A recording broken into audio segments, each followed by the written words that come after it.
Alright, so hey y'all doing boys, hope you're doing well. Now in today's video, really wanted to show off the brand new DIANE costume. Honestly, super well done when it comes to this costume. Definitely not something I expected from this update. It doesn't really match the theme of the whole Ragnarok thing, but once again, they just did such a good job of this costume, and it's crazy to think characters like DIANE and Trader Meliodas have already gotten max cosmetics, and there's still that one unit we all know of who still doesn't have his 5th weapon, and I didn't have to go ahead and name him. You guys all know what I'm talking about, but we've gone ahead, we've maxed out all of her cosmetics, and when it comes to the gear here, she's got some pretty decent rolls. If you guys don't know what this DIANE actually does, her first card here inflicts pulverized damage equal to 450% of attack on one enemy. If the hero's ultimate move gauge has 4 orbs or more, removes 1 orb from the enemy's ultimate move gauge. The second card assumes a stance for 3 turns, which increases HP related stats by 30% until its enemies. Her ultimate inflicts coil damage equal to 418% of attack on all enemies, then heals HP of all allies by 5% of damage dealt. And her passive, when taking damage from the enemy, increases the hero's damage dealt by 10% up to 50%, combines up to 500,000% damage taken by skills and skill effects, then increases damage dealt by 20% of the accumulated amount, then decreases allies' damage taken by 40% whilst the stance is active. An absolute paragraph, and we're seeing a lot more of this from more of these recent characters. Jormungandr is an absolutely perfect example. Her passive is such a blurb, and it's even harder to understand than the DIANE's there. And when it comes to team, I'm using this team here. We are using the melee. I'm not using his new costume in this showcase, since I figured we'd just let DIANE show off in this one. Using this team, I got absolutely gutter stomped by this team in one of the previous videos, and I figured I'd try it out. Haven't tried it out on the channel as of this far, so yeah, let's jump right into it. And with Jormungandr being out on the JP version for a little while now, I think it's probably about a week's time, and also really liking that cut in for DIANE. What is this? I haven't seen anyone use the blue Truthseeker Merlin alongside the king here. Let's go for this, see if we can get rid of King turn 1. Using the Pierce card is always risky when attacking into King, because I mean, if you don't end up killing him, you're just stuck without the shield breaking card for the next turn. Full faith in melee that he'll at least crit once here. Yeah, perfect, exactly what we want to see. But with Jormungandr being out for a little over a week's time, people have had enough time to actually, use teams and try out different teams for the D, and I've been seeing a crazy amount of people actually saying that Brunhild is an insanely good character for the D. I still have yet to try out Jormungandr, let alone build a couple teams and see what I like most, but I mean, I definitely have full UR gear for the Brunhild. I have an attack crit set. I also have one with just crit chance rolls, and then one with attack ones, depending on whatever she works best with. What do I want to go for here? I think we might just go for this. We'll use the 2 cards that we can actually use, and we'll just get rid of the level 1 there. Don't really think there's any value in getting level 3 for that one, so we'll hold on to some DIANE cards, because if we can get a whole bunch of free alt gauge for her, getting the pulverize effect really does help her out, especially when it comes to damage. But yeah, seeing Brunhild being able to be used again is super nice, especially since she did get that really good Valentine's Day costume. I really enjoy using her. I pretty much use her every single day for the Belmoth raid as well. The Belmoth raid, not something I do on hell difficulty, just finding competent team players, or like teammates should I say, in that activity can be such a drag. What are we thinking to go for here? Am I better off just getting the kill on a lane? I think that might be the go. Let's go 1, 2, and 3. I have full faith melee can finish him off. Unfortunately, not going to be seeing a crazy amount of damage from DIANE, because she hasn't taken heaps of hits yet, and she's only got the 1 ult gauge. Melee finishing that off though. Let's see what I can do with the Truthseeker Merlin ultimate, because it is a fairly strong ultimate. Having the Elaine effect actually healing a bunch there. Really would like to see that Elaine card on a couple more characters. I know I used her a bunch and I didn't end up using the card an awful lot, because when using that team, they're always such debuff heavy and like constant spammy teams that, you have to use your debuffs every single turn, and if not, you're doing a whole bunch of other things. So put on a different character, definitely could get a whole bunch of use out of that. Let's see if we can finish off a Zeldris here. We'll go 1 and 2. That'll get DIANE for ultimate gauge, and then we can finish off with the ultimate, which will be nice. If she could get a crit here as well, easy, like 250,000. That's alright. Here we go. Glad we actually got to see the ultimate. Did he use the demonic hell zone? I honestly wasn't paying attention to that. I mustn't have been able to see it alongside all of her other debuffs or buffs she has on her. Look at the melee card draw though. Actually, you're going to be able to clean them up here. Really, really liking the melee costume as well. Look at that, easy 230.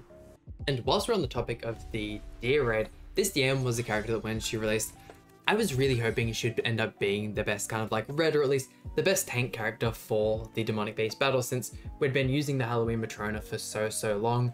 And being like a festive, or not like a festival character, but a festive character in the terms of like, she only comes around of the Halloween time, can be a little bit hard to get. And I feel like, you know, we're going to be seeing a lot more festivals than we're going to be seeing Halloween characters. So having a character that comes around at least fairly often would have been fairly cool. But Matrona just ended up doing better than the... what do I want to go for here? Let's go for this, I'm thinking. But Matrona just ended up being a better tank than DIANE. Just with the recovery rate and stuff she gets at the end of turn, it just ends up working so well for her, and she ends up getting so much tankier the lower her health gets. So there are those turns where the bird will just absolutely whale a bunch of like weak point single target cards into you, and it can be hard to survive some of those turns. Even with like maxed out gear, you can get super close to dying. And when it comes to Deer as well, having a character that doesn't have double single target cards does end up being an issue. It's harder to get your melee stacks, and even though people aren't using melee as much anymore, they're preferring to use the Brunhold, which still absolutely amazes me. Getting through the cycle when half the time you end up getting a taunt card can be a little bit annoying. It's the whole like card cycle element thing was such a miss when it comes to that form of content. Really hope they don't do something like that again in the next Demonic Beast, which I probably think the next Demonic Beast battle will be the final one. It'll end up giving us Holy Relics for demons and some other race, because what have we got at the moment? The Deer gives it for, hey yo, DIANE just one-tapping Dark Disadvantage, what is that? She ended up doing more damage than melee. And we get the forfeit. And all this isn't to say that I don't like the DIANE card. She is honestly one of the funnest cards we've had in quite a while. I feel like Grand Cross has been on a pretty good streak of releasing good cards. I mean, who was it before DIANE we've had? I mean, Skadi was a really fun character and is another character that's really good in the Deer content. The Elite that released with her, still confused as to why we got an Elite on a Ragnarok banner. Easily could have dropped like Skadi and Barn together, and that would have been so much more hype. This is going to be a hard match to bring back with how much damage we're taking turn one. Even the recovery rate there, and just with the amount of AoE cards this team produces, I don't know if we're going to be able to win this one. Let's go for this here. We'll put up the taunt, give our team the extra defense. How much are you going to lifesteal? Yeah, not enough. Getting the crit on King helps. Okay, put that up there. I mean, kind of just praying that they get bad card RNG. Probably our best chance of winning this one. Could even rush a DIANE ultimate in the next turn. DIANE, if you have a 6/6 as well. I mean, this team probably makes one of the better PvP teams in the game. Super surprised Molestia actually survived that one. Our Molestia as well is on the HP defense set, but doesn't have the lifesteal rolls, so our team could be tanking a whole lot better and just looking a whole lot better in general, but I just don't have the materials. Or I wouldn't say I don't have the materials, but I'm focusing a little bit more on the box CC at the moment, so not something I'm thinking about a whole lot. Ended up rematching the same guy as well, so we're going to skip that match. Don't really stand a chance against him. The amount of damage you're taking was just absurd. Let's see. I could easily kill melee turn one. Let's see if we can maybe hold off on that. We'll get him super low in this first turn, but ideally want to try and get some pulverized cards.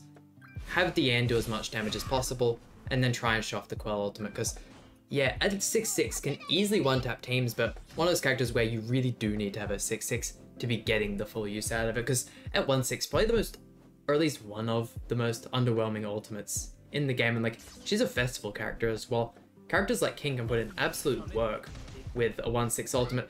Granted, it is definitely hard for King to look good with his ultimate as well, but it still gets like the utility factor out of it, where like you remove the buffs and you put debuffs on your enemy. Let's go for this. Do I use the double single target? Yeah, why not? Let's go for the double single. Prop the second half of the melee passive again, but I have full faith DIANE will one-tap melee there.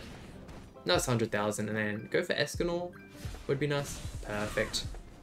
Look at that, almost one-tapping Escanor with 1-star cards. Super excited to see what our next kind of like big jump in power creep will be, because I know we've only just had this whole kind of like Fest King and Meliodas thing happen, and we haven't even really got more characters that compete with them, even at like a lesser scale, because I feel like they will kind of be like the team leading units for a little bit. Ooh, DIANE actually taking a little bit of damage. But yeah, if we get like, I just still can't fathom that these units are as powerful as they are, and to think we'll get ones that are even more powerful, absolutely mind-blowing. If this Gothar could hurry up and die, that'd be wonderful. Man, those dissolves are so annoying, and the fact that they've got the Zeldris in the front as well, another character that has that dissolve effect. Yeah, I don't know if we're going to be able to get the DIANE ultimate here. Fingers crossed we just get a couple more pulverized cards in this next turn, and I can just one-tap Zeldris in that. Or no DIANE cards at all when it comes to actual attacking ones. I mean, maybe she could patience here? Oh, but if it's a Zeldris one, it's not even dealing damage. What a shame, I really would have liked to have had like another character die and have her ultimate come to the front. Oh well, we'll throw this melee single target card here and we'll get into, I think, our final opponent. And I've been trying so hard to just get a whole bunch of videos out as well, since I'm pretty much not going to be here for the entirety of next week, or actually, yeah, by the time you guys are seeing this video, it will still be next week that I'll be gone for. Such a weird team to go up against. The utility from like Amelia and Goddess Liz alone makes such a good combo.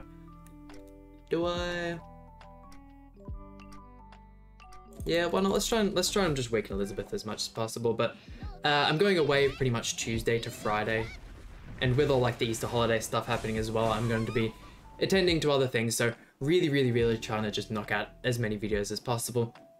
Go on Tuesday to Friday.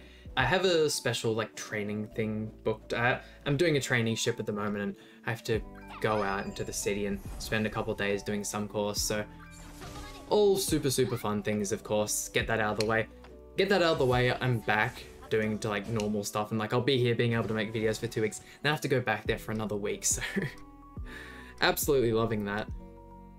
Absolutely not loving this kind of card RNG. What are we supposed to do here?